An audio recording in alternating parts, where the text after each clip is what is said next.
Alright, what's up and what's going on, everybody? This is Al Fishing with Big Al. Welcome to the channel. If you can hear me, the wind is blowing, so deal with it, please.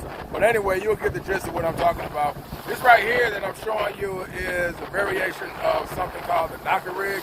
This is when you take a slip weight, put it on top like so. I like to use a single swivel clamp because it just gives more strength to my hang-ups, because if you do get hung up, and along with this 50-pound braid that I got on here, I actually can pull this out the rocks.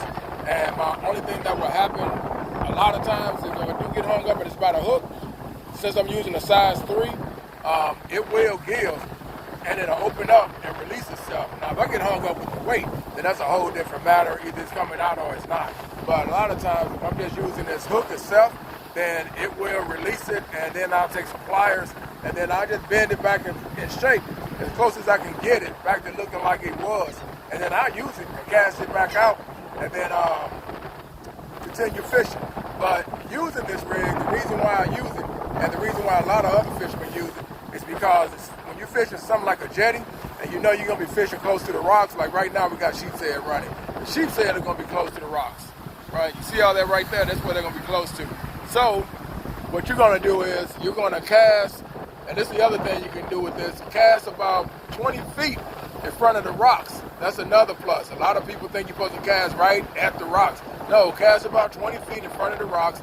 Let that weight work its way back down, and it's going to fall right in place like it should. And then when it happens, if you don't get anything, don't snatch, right? Or don't pull your line or anything like that. Just reel. Just reel your line. Don't snatch it, because when you snatch it sometimes, that's how you get hung up as well.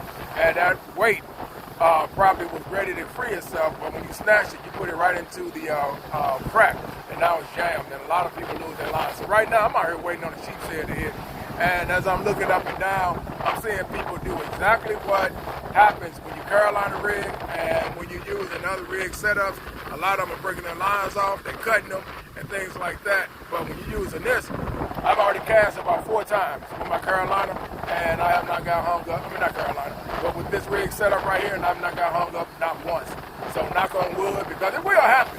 I'm not going to say it won't happen, but it will happen. But I'm just saying the chances of it happening is more slim than none than when you use a Carolina rig or use another setup. Like you're using 2 hooks with the double rigs. Those get hung up a lot, especially when you're trying to fish the sheep's head. You casting out far, knock yourself out. But yeah, this is the knocker rig. It works. So with that said, this is Al. You know what time it is. Fish on, baby. God bless. Y'all take care.